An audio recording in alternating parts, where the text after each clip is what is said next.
تیسری ذات ہے جس کو کہا جاتا ہے محبوب الہی. بحمدہ تعالیٰ یہ خاندانی بخاری ہے. حضرت محبوب الہی. اب محبوب الہی کی زندگی کا ایک رخ دیکھیے کہ وہ اللہ کے کیسے محبوب ہیں. جی جی. حضرت محبوب الہی علیہ رحمت الرحمان کی بارگاہ میں ایک سائل آیا, سوال کیا, حضور میں بہت مسکین ہوں, پریشان ہوں, کرم فرمائیے. تو حضرت کے پاس اس وقت دینے کے لیے کچھ نہیں تھا. تو آپ نے فرمایا اچھا جاؤ میرے پیر کی جوتی لے کے جاؤ. جی سبحان اللہ. پیر کی جوتی لے کے جاؤ, یہ بیچ دینا, جو ملے اس سے اپنا مقصد حل کر لینا. مگر وہ سچا چاہنے والا تھا, کچا نہیں تھا. ہمارے جیسا کچا نہیں تھا, پکا تھا. اس نے لیا, جوڑے کو باندھا, سر پہ رکھا. سبحان اللہ. مسافر تھا, راستے میں ایک سرائے میں جا کے ٹھہر گیا, اور اسی طرف سے حضرت امیر خسرو آ رہے. سبحان اللہ. وہ بھی اسی سرائے میں ٹھہرے. جیسے ہی حضرت امیر خسرو اندر گئے تو آپ کھڑے ہو گئے اور اپنے ساتھی سے فرمایا یہاں سے تو میرے پیر کی خوشبو آ رہی ہے. سبحان اللہ. سبحان اللہ. یہاں سے تو میرے پیر کی خوشبو آ رہی ہے. خوشبو آ رہی ہے. ساتھی نے کہا کہ پیر صاحب تو دلی میں ہیں, یہاں کہاں ہے؟ کہا نہیں, پیر کی خوشبو آ رہی ہے, ہونا ہو تحقیق کرو. معلوم کیا مسافر میں کون کہاں سے آ رہا ہے. تو ایک نے کہا بھائی میں دلی سے آ رہا ہوں. کہا کیوں, کہاں گئے تھے؟ کہا محبوب الہی کی بارگاہ میں. کہا کچھ ملا؟ کہاں جوڑا دیا ہے. سبحان اللہ. بولے سبحان اللہ. تو حضرت امیر خسرو نے فرمایا میں نے سچ کہا تھا نا, میرے پیر کے خوشبو آ رہی ہے. تو حضرت امیر خسرو اس مسافر کے قریب بیٹھ گئے.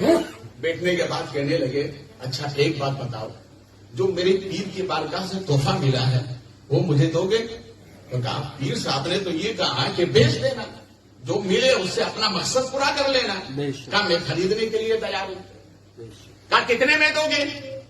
تو وہ گاؤں کا دیہاتی آدمی تھا, اس نے کہا حضرت جو آپ کی مرضی. سبحان اللہ. سبحان جو اللہ. آپ کی مرضی. تو حضرت امیر خسرو ایک مشاعرے سے آ رہے تھے, بہت بڑے شاعر بھی تھے نا, ایک مشاعرے کا پروگرام تھا, وہاں سے آ رہے تھے, اور وہاں جتنا انعام ملا وہ سب اس کو دے دیا, اور پیر کے جوڑے کو اپنے سر پہ رکھ کر چل دیے دلی کی طرف. سبحان اللہ. ارے بولو سبحان اللہ. سبحان یہاں حضرت محبوب الہی کی محفل ہو رہی تھی. تو حضرت محبوب الہی مریدوں سے فرماتے ہیں آج امیر خسرو نے بڑا کمال کر دیا. بولو یار. تو مریدوں نے کہا حضور کیا کمال کیا؟ کہا بہت مہنگا معاملہ تھا, اسے بہت سستے میں خرید لیا. سبحان اللہ. ایک جوتی کہاں ہوتی ہے؟ بولیے نا, پیر میں ہوتی ہے نا. تو محبوب الہی کیسے محبوب ہے کہ سفید سے نچلے حصے کی چیز اتنی مہنگی. ارے جب کلمے سے لگی ہوئی چیز اتنی اعلیٰ ہو سکتی ہے تو محبوب الہی تمہاری عظمتوں کو سلام, تمہاری پیشانی کتنی اعلیٰ ہوگی. حضرت امیر خسرو بے حد اپنے پیر سے محبت کرتے تھے. کیا کرتے تھے؟ بولو, پیر سے. آپ کہیں گے حضرت ہم بھی تو کرتے ہیں, مگر زمین آسمان کا فرق ہے. بالکل بالکل. ہم پیر سے محبت اس لیے کرتے حضور, ایک گاڑی ہے تو دوسری مل جائے, دوسری ہے تو تیسری مل جائے, تیسری ہے تو چوتھی مل جائے.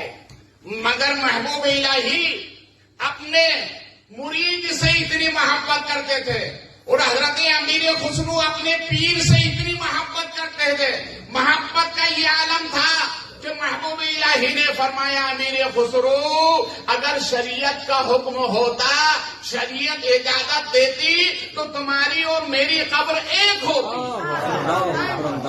یہاں سے یہ بھی بات معلوم ہوئی جو پیر ہوتا ہے شریعت کا پابند ہوتا ہے. بولو, جو پیر ہوتا ہے وہ شریعت کا, اور اگر جو پیر کے نام سے آئے شریعت پر عمل نہ کرے تو وہ منگل تو ہو سکتا ہے, پیر نہیں ہو سکتا. بولے میری طرف دیکھیں.